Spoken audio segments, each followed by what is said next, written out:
Some of the most powerful du'as in Islam did not happen standing or sitting. They happened in bed, and that changes how you think about du'a. Du'a in Islam was never measured by posture. It was measured by sincerity and surrender to Allah. Yes, standing or sitting can show humility, but Islam never commands one single physical position for making du'a. The Prophet made du'a standing, sitting, and lying down. Allah reminds us in the Quran that believers remember Him while standing, sitting, and lying on their sides. That is not laziness, that is devotion. One of the most overlooked moments for du'a is the night, when the world is quiet, when you are tired, when no one sees you. The Prophet said that in the last third of the night, Allah asks, "Who is calling upon me, so I may answer them?" Not who is standing, not who is perfectly positioned, but who is calling. Du'a is not a performance, it is a relationship. Allah is not waiting for you to impress Him. He is waiting for you to turn toward Him, no matter where your body is. Making du'a while lying down is not the problem. Why you are lying down is. There are moments when making du'a in bed is powerful. When you are exhausted but still remembering Allah. When your heart is heavy and words come slowly. When the night removes distractions and honesty rises. That kind of du'a is not weak. It is humble. But there is another side to this.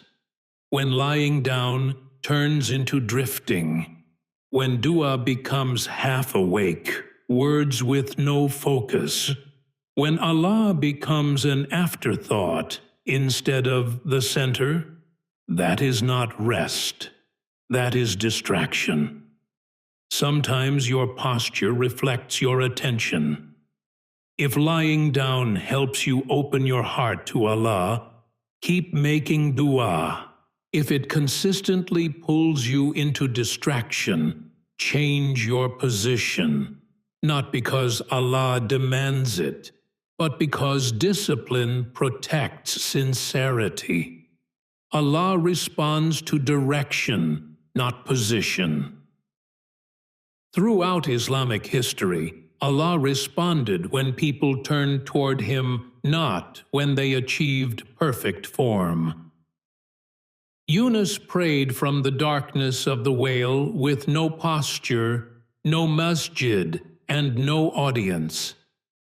And Allah answered him. What mattered was not where his body was, but where his heart was facing. Du'a begins the moment your heart turns toward Allah. That is why a whispered du'a in the dark can carry more weight than a loud du'a said out of habit. Allah is not tracking your posture. He is responding to your presence.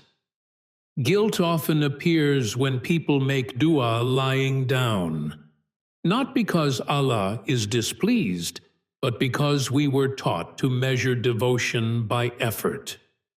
We think if we are not sitting properly, then we are not serious. Or if we are comfortable, then we are being careless with Allah. But Islam never teaches that comfort cancels sincerity. Guilt pushes you away from du'a, while awareness of Allah pulls you closer. If lying down is the only way you are still choosing to talk to Allah, that is not disrespect.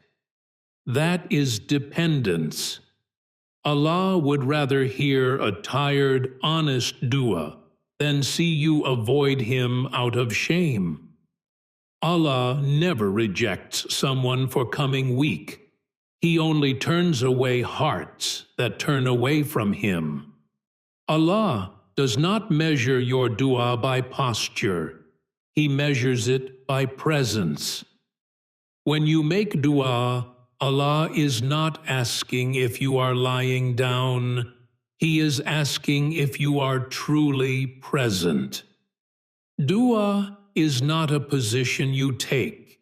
It is a direction you turn. You can lie flat and be fully surrendered, and you can sit upright and be completely distracted. Allah listens for sincerity, attention, and hearts that turn toward Him even when they are tired. So tonight, when you make dua in bed, do not ask if this is the right posture. Ask if your heart is fully turned toward Allah right now, because the one who listens to whispered duas in the dark is closer than you think.